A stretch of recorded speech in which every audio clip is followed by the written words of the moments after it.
Hey guys, welcome to Main Street Downstairs. It's Saturday. Greg and I are here working. We've already been to Homa, we've been to Lowe's, we've been to Home Depot, and of course the Golden Corral, my favorite restaurant. It's good.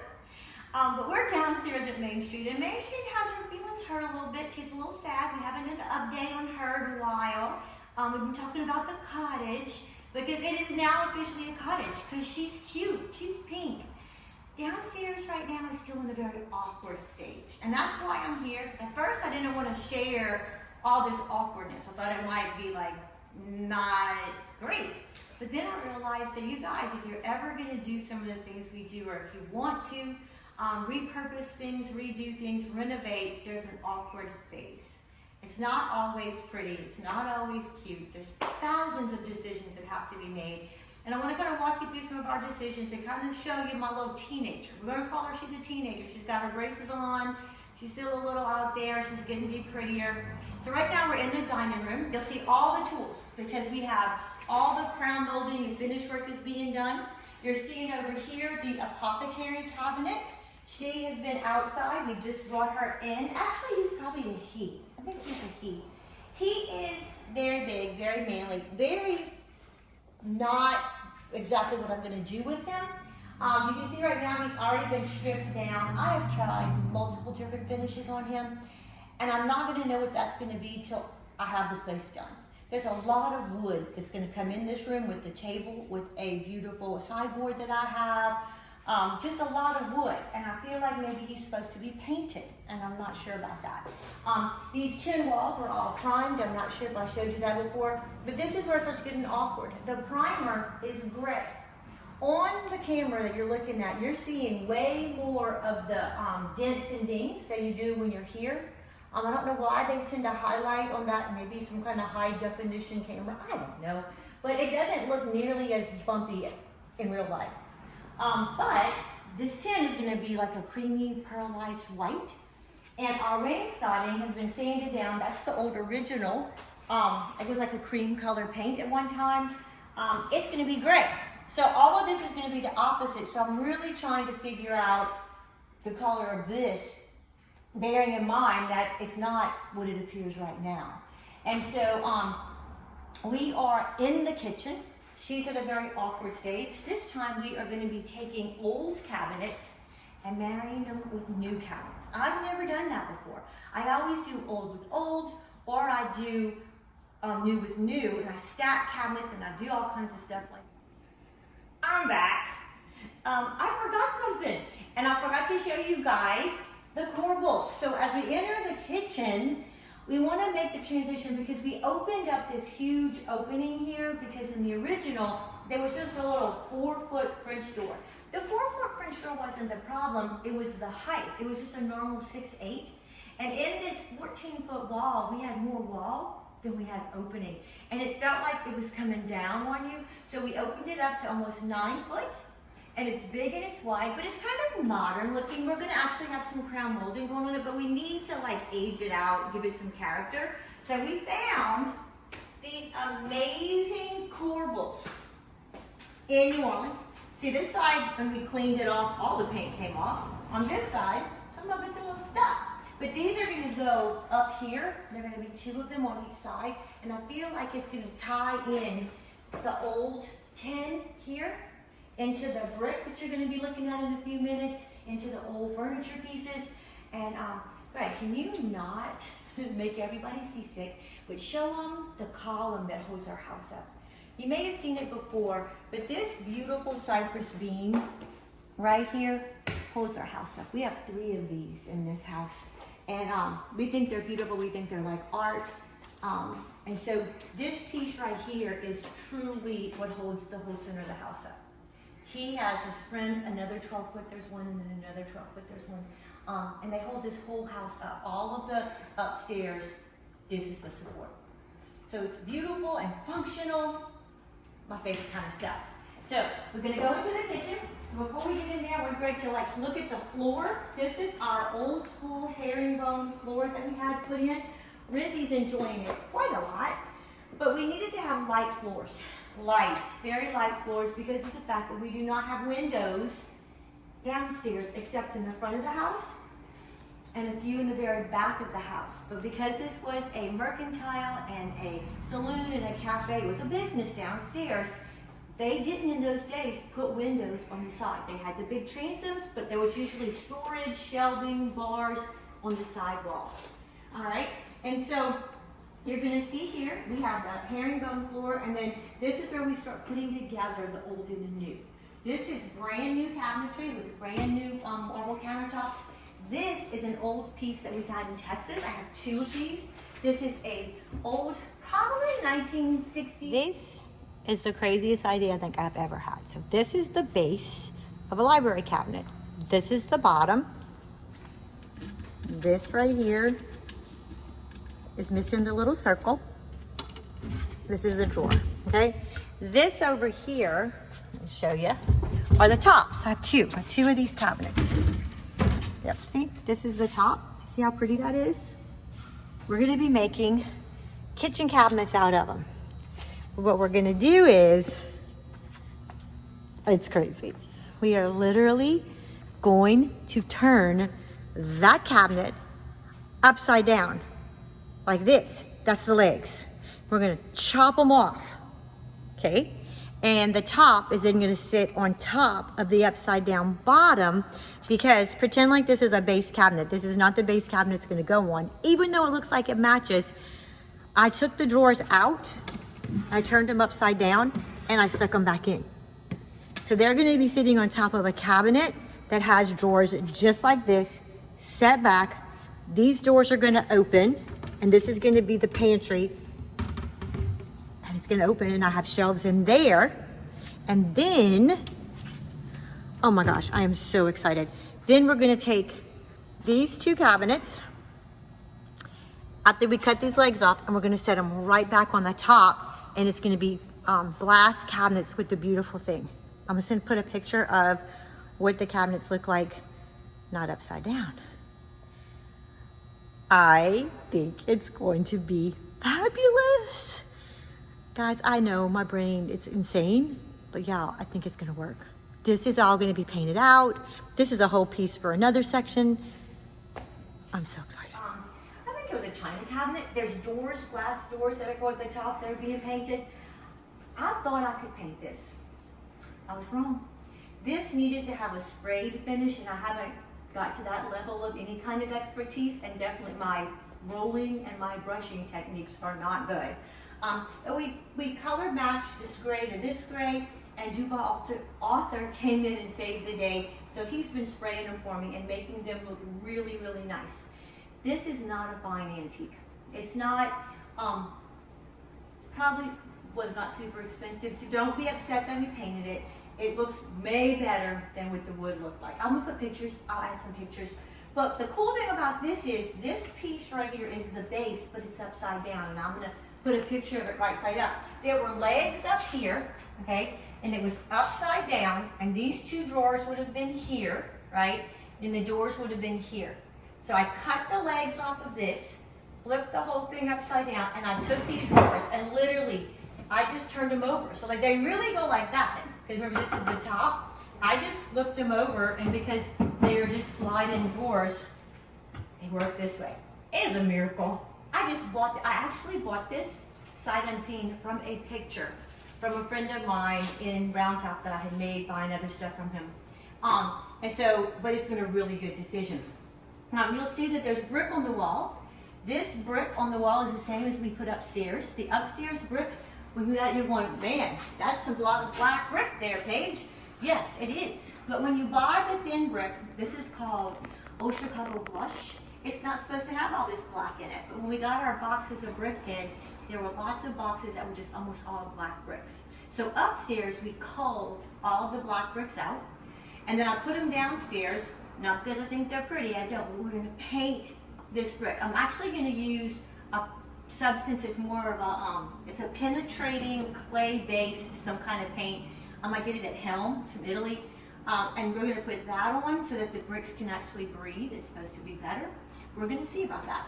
This gorgeous piece right here is a leftover piece from our wainscoting we used upstairs under the window. We had about an 8-foot piece that was a wainscot. It had 3 of these medallions. Upstairs under the windows, they go horizontal.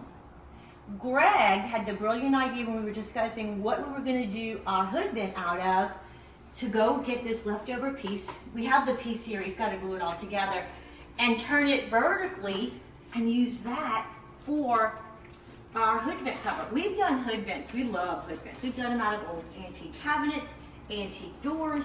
We've done them out of some tiles, wooden tile. We really enjoy making interesting hood vents, and so this is going to be a beautiful build. Now, this side over here is super symmetrical. You can see we have the cabinets. We're going to have very, very symmetrical with this really pretty white range. This white range is not horribly expensive. It's way cheaper even than the cafe line. It is found at Home Depot. If you're interested, you can text me about it. She's pretty. She's very pretty. So opposite her, we're going to look at the other side, is the other side, and you're going to kind of hopefully see that there's going to be some type of balance in how we've married in the old and the new. So over here, the sink and the stove are friends. See? Well, maybe he's a man and she's a girl. That's the husband. Here's the wife. See her gold little faucet matches his gold little handles. I'm trying to get a balance here. And then over the hood vent's going to be that antique piece. And over here is an antique cabinet that we found at Round Top. This is the top 2 of a buffet. Greg had to add in this piece of wood. I'm going to have to paint it to match. We hung it on the wall. There's these beautiful pieces called, I think this is called Armalou. It's like brass. It's very, very pretty. It's very detailed. These little pieces right here actually go up there and they hang on that. And then there's a gorgeous piece that goes on the curve up there. I'm not sure if it's going to fit. And those are the things I feel like you guys need to know. You have all these ideas. You're marrying all this stuff. They don't always work like you want them to work. So one of the things that we're working on right now, today I'm going to be grouting this. But do you see this space here? We're not super loving it. But this curved piece right here makes it hard to tie into. Like the guys came, they did my cabinetry, and they put the crown, can you show them that, baby? On top of the cabinet. That crown won't work on the smaller cabinets. But I need these smaller cabinets to function so people can get glasses and plates. I want to have pretty now. I want to have some pretty plates up here in the plate rack and the mugs and all that pretty. But people have stuff that needs to go in cabinets also that's not pretty. And those cabinets up there are cute, but they're not super functional for everyday use. So these cabinets were a must, and they had to be at a height that you could actually use them. So we spent the day at Home Depot and Lowe's today buying a filler piece to fill in this space. Greg is looking for brick mold. Guess what? They don't make brick mold anymore. Brick mold is a very curved piece, but it's not on a diagonal like a crown. So we were thinking we're going to put some brick mold at the top of this because we need it to sit flat and then tie into this flat section of this piece. I know that's a lot of details, but that's what I want you guys to see. You got to figure it out. When you're buying antique pieces, I was so in love with this piece, I totally ignored the fact that these corners were curved and we're going to make a little bit of a dilemma. On the pieces that we stacked across the way, do you want to show them just so they can kind of get an idea? This piece right here is shallower than this piece, causing this space right here. This guy's going to get pushed back. But we also now have to figure out how to fill this space in. I mean, everything takes time, everything takes thought, and a lot of ingenuity. You might try a couple things, but there's no right answer. And that's probably the coolest thing about this is like, you're going to have to figure it out. Everyone might do theirs a little bit different, but what is pleasing to them. And that's kind of a cool thing. The island right here you'll see is in transition. This is an old metal piece that we got, that we've been using. We have the marble on top of it. And as soon as the marble guys got here, the other side, I don't know if you can tell, but this side is an open side. It's only 3-sided. And this is where the bar stools will actually live, right here. But we had to make a decision. Do we put the bar stools facing the sink, or do we put the bar stools facing the stove?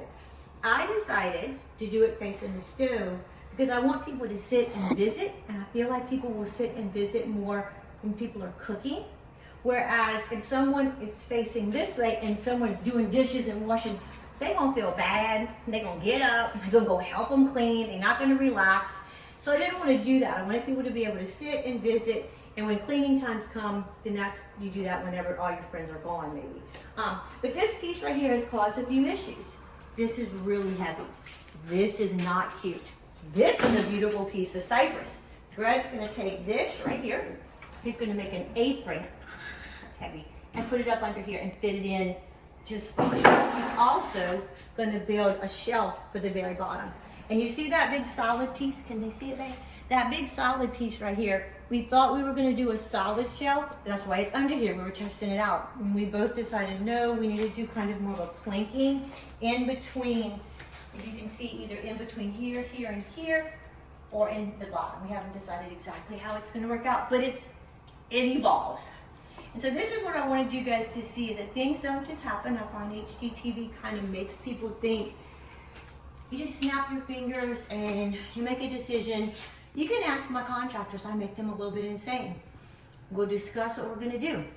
One of the things is you're gonna see there's no crown molding in here.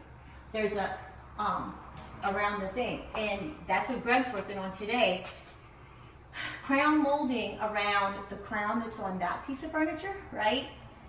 Tying that into a wall crown molding versus the new crown molding on this refrigerator versus the crown molding on this piece versus what we're gonna have. It's a hot mess. So we chose to come in after multiple discussions, me and my finished carpenter, and you can show them up here. We just are not putting crowns in here. You see how he has finished the sheetrock out and it's smooth, he's got to sand it and paint it and all that kind of good stuff. But we have gone over this multiple times, but every time we bring something in, the project changes a little bit. So you gotta have, if you have carpenters working for you, they gotta have some patience because things just happen and you can't figure it out. The other thing, and one more thing is, when we put these cabinets in, my electrician, Patrick, had already been here and done all my electrical. And I swore up and down, Patrick, we're not gonna have sconces. I'm not gonna do little shelves here. I'm gonna do one big, massive piece of wood that's gonna connect the two pieces. It's gonna be awesome. We ain't doing that. We're doing a hood vent. Now I have this space and this space, and I need little cute lights on the wall. Something coming out and curved and cute and beautiful. He told me no. He couldn't rewire all of this up there because this wall is cinder block, tin, lathing strips, sheetrock. It's just crazy impossible with all of this already done. And so guess what? Amazon and probably other places have now come out with battery operated sconces and light bulbs. So I can order a really cute, it's basically a sconce, but it's like a decor. There's no wiring in it. Hang it on my wall. I have a timer. The light bulb in it just comes on and off. Kind of like those candles, but it's an LED and it's much brighter. And if I don't like those, I can get any sconce that I want, take all the wire out, fix it so that I can just mount it to the wall with no electrical. And then there's light bulbs that do the same thing. And they literally screw into a light bulb base. And they look like it. Now, they're not cute, but they're functional. So you don't want to get a fixture that the light bulb is part of the thing because they're not cute yet. But I'm sure one day they'll be just as cute. And they actually, you can get two, and you just have a little timer and you hit them and they come on. Now, I have a lot of light in here. So just a heads up, they're probably, I've never actually seen one. Those yellow whites are recessed lighting. So I have enough light in here. I already knew that because it's a closed-in room. It's not really closed in. I mean, we got humongous windows right there, but the room itself doesn't really have a window in it. So there's a lot of light. These are just decor and cute ambient light. I don't really think that they're gonna be great, but I don't know, they could be super bright. But make sure if you're gonna do that, use those. They might not be great task lighting lights, but I think they're gonna be cool. So if you've been wanting to do a coffee bar, you can do them now and put a little cute light up on it. You don't even have to have rewiring. Isn't that awesome? And they're not expensive. I think we're gonna stop here. I have a mudroom I'm gonna show you on another day. We're gonna talk living room and appliances later, but I appreciate all of you guys. I'm having a great time. Greg's having a great time. And stop by Main Street. Come see downstairs if you're out and about in Patterson. You guys have